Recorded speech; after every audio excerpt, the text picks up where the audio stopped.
Impact takes you inside a Kensington EPIC Stakeholder Event in Philadelphia to meet with organizations and individuals who are working together for the betterment of their community. I think in poor communities, people don't identify their culture as being Latino, or they identify race, but they don't identify the culture. Very often the culture that they identify with is the culture of like just being in an urban environment. So the culture of being in poor economic situation, the culture of being from poor educational systems. And they adapt to kind of that culture. But when you start identifying like their heritage as far as their food, their music and stuff like that, it elevates them, it lifts them up, and it causes them to stand out and say, you know what, we're more than just what's happening outside our doors. We come from a lineage, a heritage that it kind of empowers them. I have two roles. One is I'm the coordinator of a group called the Kensington EPIC Stakeholders. Secondly, I'm the marketing outreach for an organization called In the Light. What we do is we look for adults who are already stakeholders. They're already investing in the community, and we say, hey, we want you to partner with us, and we usually collaborate and do some amazing projects. The Kensington EPIC Stakeholders has become a family. It's not just a bunch of folks pursuing a common goal. It's a bunch of folks that believe in themselves, just as Jonathan Centeno said during the meeting, that we work on whatever anybody brings to the table. We have a bunch of people that are interested in life. Our partners range from if you notice, the sisters from St. Hugh Clooney were sitting with me. Also at the same table was Pablo Mateo from Town Watch. I mean, we come from all different areas. I am Elizabeth Gonzalez, and I volunteer for the Gift of Life. It's a nonprofit organization, and what we do is educate the community about the importance of being an organ and tissue donor. I am on the other side of the fence. I'm waiting for a kidney transplant. I've been waiting for 6 years now, so I'm just waiting for that phone call to arrive. So I work with this organization called Fight for Philly.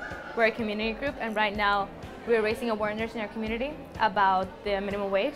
And so we're building political power and people power behind it to talk to our elected leaders eventually about raising the minimum wage. We're the Philadelphia Commission on Human Relations, and what we do, the services that we offer, are very relevant to communities such as this, the EPIC Stakeholders community in Kensington and Hunting Park. Specifically, we're the city agency that's been charged with enforcing the Fair Practices Ordinance, which prohibits discrimination in housing, employment, public accommodations, and city services. So those who feel they may have been discriminated against are often those who have least access to city services. So when we put ourselves in the community and when we can network with the community through things such as the EPIC Stakeholders, it's very important so that we can share our message. I work for State Representative Tony Payton Jr., and I'm one of his legislative assistants. I also am the board chair of Taller Puertorriqueño, which is the oldest and biggest Latino organization in Philadelphia. It's a space for local artists that especially Latinos that are not allowed in the mainstream, Philadelphia art scene, to bring exhibits and their art and whatever they do into the community and also the broader Philadelphia community. We also have after-school program for our community kids that are attached to the cultural part. So we teach you about the culture. Besides, your ABCs and all the other stuff, you also add the cultural component, dance,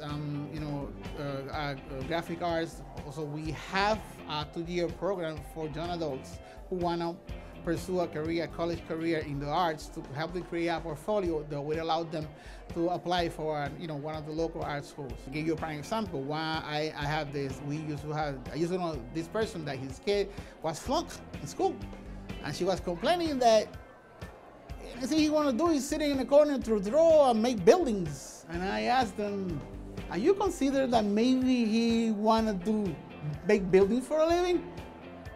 So she never thought about it, so he started coming to the program. Then we identify a charter school that deals with architecture and stuff like that.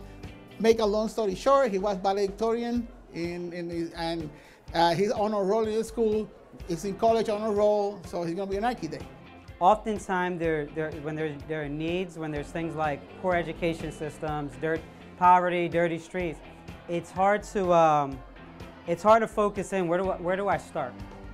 And I think what the community has done is they're just people who are passionate, who've just stepped up and say, start here. It helps us as organizations focus and find where the need is, because there's people out there saying, hey, this is what we need help with. So real oftentimes we found that if we just partner with people who are already up to stuff, and we just fill in that little gap, that little thing that they need. Sometimes it's $10, sometimes it's we need flyers printed. We're able to do so much more in that partnership than if we were to try to do a brand new program by ourselves.